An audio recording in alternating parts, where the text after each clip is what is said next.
Hi, welcome to the కటార్9 channel. మేము ఈ ఛానల్లో స్టార్ట్ చేయడం యొక్క ముఖ్య ఉద్దేశం ఏమిటంటే సామాన్యులు గొంతు వినిపించడమే మా ఛానల్ యొక్క ముఖ్య ఉద్దేశం. అందులో భాగంగానే చాలామంది తెలియని విషయాలను తెలియజేయాలని మేము అనుకుంటున్నాం.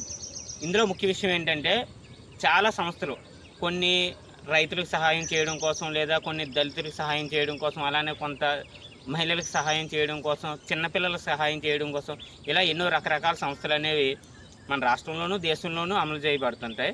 ఇవి చాలా కార్యక్రమాలను మంచి కార్యక్రమాలు నడిపిస్తూ ఉంటాయి. అటువంటి మంచి కార్యక్రమాల గురించి, అటువంటి మంచి సంస్థల గురించి ప్రజలకు తెలియజేయాలనే ఉద్దేశంతో మేము ఈ ఛానల్ స్టార్ట్ చేసాం. ఆ సంస్థల గురించి తెలియజేయడం అయిపోయిన తర్వాత ఇంకా మిగిలిన విషయాల గురించి కూడా మా ఛానల్ ద్వారా మేము తెలియజేస్తాం. అందులో భాగంగా మొట్టమొదటిగా మేము ఎంచుకున్నటువంటి సంస్థ ఏంటంటే రైతుల కోసమే, రైతుల ఉద్ధరణ కొరకే ఉదయించినటువంటి ఒక సంస్థ ఉంది. అదేంటంటే RYSS, రైతు సాధికార సంస్థ.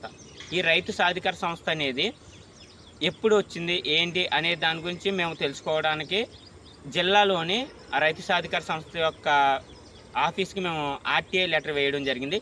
ఆ RTI లెటర్లో వచ్చినటువంటి సమాచారం ఆధారంగా ఆ RYSS అంటే ఏమిటి, అది ఎప్పుడు ఉదయించింది, దేనికోసం, ఆ RYSS ద్వారా నడిపించబడుతున్నటువంటి కార్యక్రమాలు ఏమిటి, ఈ విషయాలన్నిటి గురించి కూడా ఈ మొట్టమొదటి వీడియోలో మేము తెలియజేయాలనుకుంటున్నాం.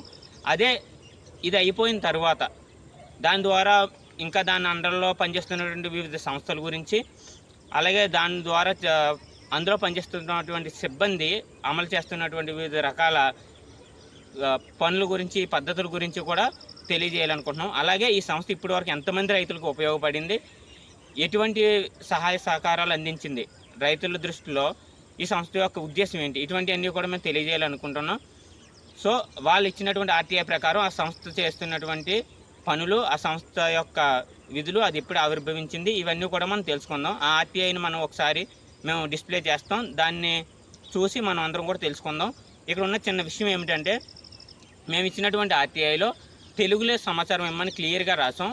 కానీ ఎందుకనో తెలియదు, ఆ ప్రాజెక్ట్ మేనేజర్ గారు ఇంగ్లీష్లో మాత్రమే సమాధానం పంపారు. కాబట్టి ఆ ఇంగ్లీష్లో ఉన్నదాన్ని మేము మాకు వీలైనంతగా అర్థం చేసుకొని వివరించే ప్రయత్నం చేస్తాం. ఒకవేళ అందులో ఏమైనా పొరపాట్లు ఉంటే మేము తెలుగులో సమాచారం కోరుతూ మళ్ళీ ఒక RTI వేస్తాం. ఆ తర్వాత మరలా కూడా మేము చెప్పినటువంటి సమాచారం ఏమైనా పొరపాట్లు ఉంటే తెలుగులో సమాచారం వచ్చిన తర్వాత కూడా దాన్ని మరి ఒక వీడియో చేసి మేము ముందుకు తీసుకొస్తాం. అంటే RTI లెటర్కు సమాధానంగా RYSS ఈస్ట్ గోదావరి వారు RYSSకి సంబంధించినటువంటి కొంత సమాచారాన్ని పంపారు. అదంతా ఇంగ్లీష్లోనే ఉంది, దాన్ని కొంత చదువుతాను.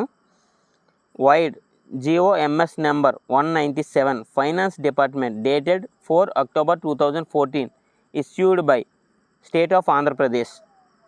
రైతు సాధికార సంస్థ has been established as a not-for-profit company under Section 8 of the Companies Act 2013 to create integrated institutional mechanism for all programs, schemes and activities intended for farmers' empowerment, encompassing welfare, development, capacity enhancement, credit flow, financial support and allied empowerment activities.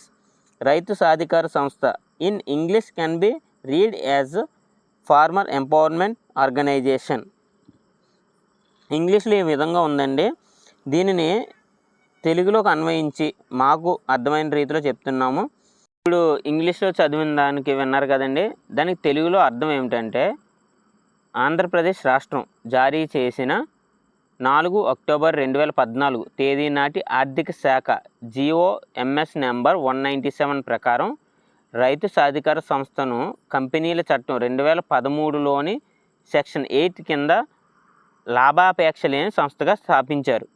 ఇది రైతు సాధికారత కోసం ఉద్దేశించిన అన్ని కార్యక్రమాలు, పథకాలు మరియు కార్యకలాపాల కోసం సమగ్ర సంస్థాగత యంత్రాంగాన్ని రూపొందించడానికి, సంక్షేమం, అభివృద్ధి, సామర్థ్య పెంపుదల, రుణ ప్రవాహం, ఆర్థిక సహాయం మరియు అనుబంధ సాధికారత కార్యకలాపాలను కలిగి ఉంటుంది. ఇంగ్లీష్లో రైతు సాధికార సంస్థను రైతు సాధికార సంస్థగా చదవచ్చు. ఇది తెలుగులో ఎంతవరకు అర్థమైందండి. ఈ రైతు సాధికార సంస్థ అనేది ఎందుకు నిర్మించబడింది అన్నది ఇందులో స్పష్టంగా ఇచ్చారు. RTIలో అంశాలను చర్చించుకున్నాం కదండి. మనం తెలుసుకున్నటువంటి ఈ అంశాలు నిజంగా పరిశీలిస్తే ఇవి రైతులకు మాత్రమే కాదు, ప్రకృతికి కూడా ఎంతో ఉపయోగకరంగా ఉంది. ఎందుకంటే ఈ సంస్థ ప్రకృతి వ్యవసాయాన్ని ప్రోత్సహించే సంస్థగా వివరించారు. సో ఇది ప్రకృతికి, రైతులకు కూడా, అలాగే మానవుల ఆరోగ్యానికి కూడా ఎంతో ఉపయోగకరమైన వ్యవస్థ. సో దీని అండర్లో పనిచేస్తున్నటువంటి ఇంకొక 2 వ్యవస్థలు ఉన్నాయి. ఆ 2 వ్యవస్థల గురించి మనం తర్వాత వీడియోస్లో తెలుసుకుందాం. అప్పటి వరకు మీరు మా ఛానల్ని కంటిన్యూగా వాచ్ చేయండి. అలాగే మీకు ఈ వీడియో నచ్చినట్లయితే ఈ వీడియోని లైక్ చేయండి, షేర్ చేయండి. మా తర్వాత వీడియోలు కూడా మీకు వెంటనే వీక్షించే అవకాశం ఉండాలంటే మా ఛానల్ సబ్స్క్రైబ్ చేయండి. అలానే ఇంత మంచి సమాచారాన్ని ఇస్తూ ప్రజలకే మేలు చేయాలి, సామాన్యుల గొంతు వినిపించేలా కష్టపడుతున్న మమ్మల్ని ప్రోత్సహించండి. Thank you very much.